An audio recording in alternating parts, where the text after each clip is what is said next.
Les conditions dans le mariage.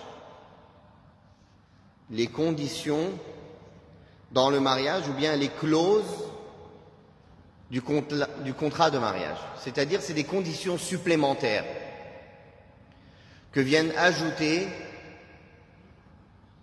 le mari ou la femme, ou bien du côté de la femme, c'est-à-dire le tuteur de la femme, ou le mari au mariage. Ce ne sont pas des conditions qui font partie, à proprement dit, du mariage en soi. C'est-à-dire, on a parlé des piliers du mariage, les conditions de validité du mariage. Ici, ça n'a rien à voir. Ce sont des clauses supplémentaires que l'un des deux époux veut rajouter au contrat du mariage. Alors, l'islam a parlé de cela. En fait, ces conditions-là, c'est comme une option, un choix que se donne la personne qui a donné la condition pour qu'après le mariage, il puisse résilier ce mariage au cas où cette condition n'est pas respectée. Cette condition, elle peut être donnée par l'homme, comme par la femme, comme par les deux. Mais en général, c'est plutôt du côté de la femme que les conditions sont données. Pourquoi ? Parce que le divorce est dans la main de l'homme. Donc l'homme, on va dire le seul intérêt qu'il a à mettre une condition, c'est de garder la dot. C'est tout. C'est-à-dire de résilier le mariage tout en gardant la dot. S'il n'avait pas mis de condition, il peut résilier le mariage en divorçant. Il divorce, mais il va devoir laisser la dot. Toute la différence, elle est là. Alors que la femme, non. La femme, elle ne peut pas résilier le mariage. La femme, elle ne peut pas divorcer. La femme, elle ne peut pas de elle-même se libérer d'un mariage. Elle peut proposer le divorce ou le khul' et son mari peut accepter comme refuser.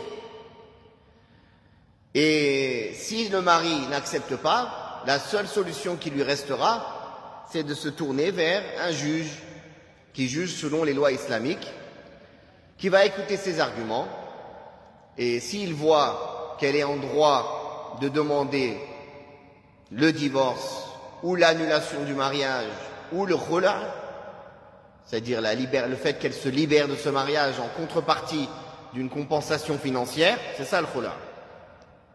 Alors il va lui accorder, comme il peut lui refuser. Donc si ni le mari accepte, ni le juge accepte, la femme, elle ne peut pas divorcer. Le prophète sallallahu alayhi wa sallam l'a clairement dit que le divorce est dans la main de l'homme. Ça, c'est une chose à bien comprendre. C'est pour ça n'existe pas une femme qui dit « j'ai divorcé ». Une femme ne peut pas divorcer. J'ai été divorcé. Oui. J'ai demandé le divorce. Oui. J'ai demandé le khul'. J'ai demandé. Mais à la fin, elle ne peut pas d'elle-même se donner le khul', se donner le divorce, se donner la résiliation du mariage. Ça n'existe pas. Donc une femme qui dit « je divorce 1000 fois », c'est comme si elle t'avait dit « bonjour, comment ça va ?» Ça n'a aucune valeur juridique en islam. C'est comme si elle te disait pendant 1000 fois « tu es le plus gentil des hommes ». Ça ne change rien. Alors que l'homme, il le dit une fois, ça compte. Attention, il faut bien comprendre ça. Parce qu'il y a des frères, ils nous contactent « ma femme m'a divorcé ». Je dis « Allahu Akbar ». Allahu Akbar, ma femme m'a divorcé. Depuis quand la femme a le divorce? C'est important de comprendre ça avant qu'on rentre dans cette question des conditions supplémentaires dans le mariage. C'est comme ça que vous allez comprendre l'intérêt de ces conditions. L'intérêt pour l'homme, c'est que si une de ces conditions qu'il a mis, elle n'est pas respectée, il va pouvoir résilier le contrat du mariage et garder la dot, récupérer la dot.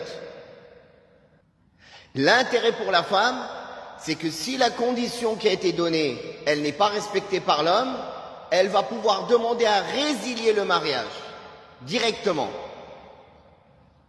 Vous avez compris la différence, elle est où? Bien sûr, elle ne va pas le résilier elle-même. Elle va aller devant un juge. Elle va dire, j'avais mis ça comme condition, il n'a pas respecté. Donc le juge, il ne pourra rien faire à part lui donner la résiliation du mariage. Non. Donc, ces conditions supplémentaires qui sont ajoutées au contrat du mariage, elles sont de différentes catégories. Il y en a qui sont valides, il y en a qui sont invalides, mais qui n'invalident pas le contrat du mariage. C'est la condition seule qui est invalide, c'est-à-dire que la condition sera annulée et le mariage restera valide. Et il y en a qui annulent complètement le mariage, c'est-à-dire que si cette condition est présente dans le mariage, ces gens-là sont dans la fornication. Ils ne sont pas mariés. Et les enfants qui naissent de cette union ne seront pas des enfants légitimes. Donc, il y a 3 types de conditions.